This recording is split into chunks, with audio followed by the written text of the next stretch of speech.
Israel announced it killed Ali Larijani, Iran's top security official, and Gholamreza Soleimani, commander of the Basij militia, in strikes against Tehran. Tehran மீது நடத்திய தாக்குதலில் அந்நாட்டின் தலைமை பாதுகாப்பு அலுவலர் Ali Larijani மற்றும் பாசிஜ் தன்னார்வ படையின் தளபதி கோலம்ரேசா சுலைமானி ஆகியோரை கொன்றுவிட்டதாக இஸ்ரேல் தெரிவித்துள்ளது. Iran responded with explosions in Dubai and Qatar. Drone strikes caused fires at a major oil field and the Fujairah oil complex in the UAE, while an unknown projectile damaged a tanker. Israel தாக்குதலுக்கு பதிலடியாக Dubai மற்றும் கத்தாரில் Iran தாக்குதல் நடத்தியுள்ளது.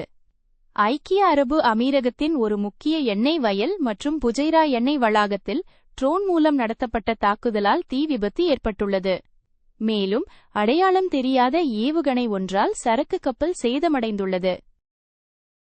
On Tuesday evening, security officials reported a drone and rocket attack on the U.S. Embassy. செவ்வாய் மாலை அமெரிக்க தூதரகத்தின் மீது ஆளில்லா விமானம் மற்றும் ஏவுகணைகள் மூலம் தாக்குதல் நடத்தப்பட்டதாக பாதுகாப்பு அலுவலர்கள் தெரிவித்தனர். Joe Kent, director of the National Counter-Terrorism Center, resigned in protest of the U.S.-Iran war, stating Iran posed no imminent threat and accusing the U.S. of starting the war under pressure from Israel. America Iran போருக்கு எதிர்ப்பு தெரிவித்து தேசிய பயங்கரவாத எதிர்ப்பு மையத்தின் இயக்குனர் Joe கெண்ட் தனது பதவியை துறந்துள்ளார். ஈரான் உடனடி அச்சுறுத்தல் எதுவும் தரவில்லை என்றும் இஸ்ரேலின் வற்புறுத்தலாலேயே அமெரிக்கா இந்த போரை தொடங்கியுள்ளது என்றும் அவர் குற்றம் சாட்டியுள்ளார்.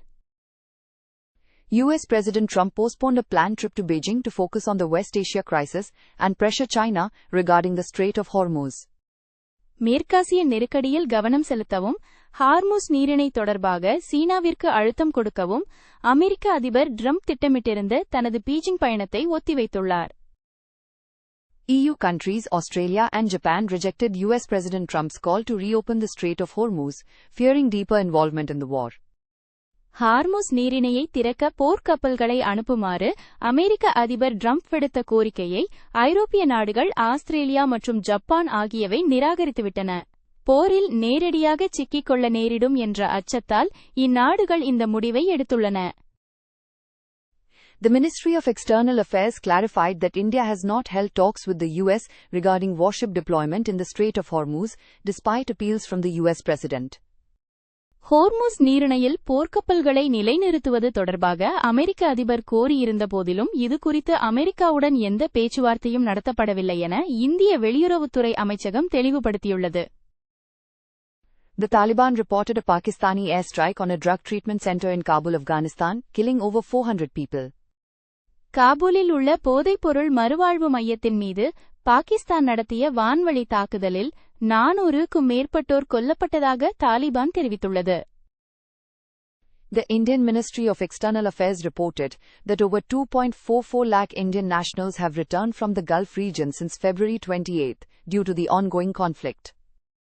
வளைகுடா நாடுகளில் நிலவும் போர்ச்சூழல் காரணமாக பிப்ரவரி 28 முதல் இதுவரை 2.44 லட்சத்திற்கும் அதிகமான இந்தியர்கள் தாயகம் திரும்பியுள்ளதாக இந்திய வெளியுறவுத்துறை அமைச்சகம் தெரிவித்துள்ளது.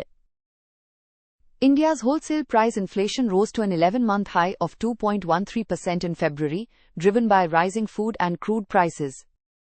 உணவு மற்றும் கச்சா எண்ணெய் விலை உயர்வால் பிப்ரவரி மாதத்தில் இந்தியாவின் மொத்த விலை பணவீக்கம் 2.13% உயர்ந்துள்ளது. இது கடந்த 11 மாதங்களில் இல்லாத உயர்வாகும். India's merchandise trade deficit narrowed to $27.1 billion in February. Commerce Secretary Rajesh Agrawal stated, India remains engaged in trade talks with U.S. பிப்ரவரி மாதத்தில் இந்தியாவின் வர்த்தக பற்றாக்குறை $27.1 பில்லியன் குறைந்துள்ளது. அமெரிக்காவுடனான வர்த்தக பேச்சுவார்த்தைகள் நடந்து வருகின்றன என்று வர்த்தகத்துறை செயலர் ராஜேஷ் அகர்வால் தெரிவித்துள்ளார். The NIA is probing a network following the arrest of 1 U.S. national and 6 Ukrainians on charges of conspiring to carry out terrorist activities. பயங்கரவாத செயல்களில் ஈடுபட சதி செய்ததாக ஒரு அமெரிக்கர் மற்றும் 6 உக்ரைனியர்கள் கைது செய்யப்பட்டதைத் தொடர்ந்து இதன் பின்னணியில் உள்ள தொடர்புகள் குறித்து தேசிய புலனாய்வு முகமை விசாரணை நடத்தி வருகிறது. Reliance Industries is preparing to file a draft prospectus for Jio Platforms IPO as early as March 2026.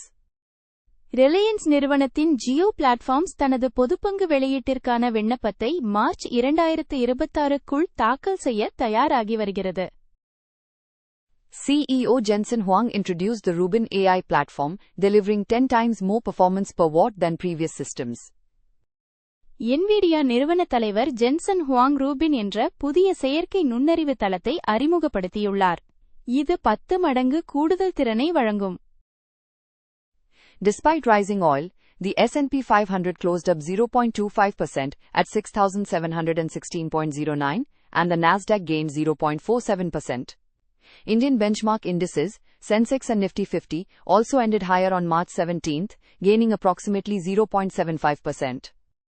எண்ணெய் விலை உயர்ந்த போதிலும் அமெரிக்க சந்தைகளான S&P 500 0.25 விழுக்காடு மற்றும் நாஸ்டாக் 0.47 விழுக்காடு உயர்வுடன் முடிந்தன. அதேபோல் மார்ச் 17 அன்று இந்திய சந்தைகளான சென்செக்ஸ் மற்றும் நிஃப்டி ஏறத்தாழ 0.75 விழுக்காடு உயர்வுடன் முடிவடைந்தன.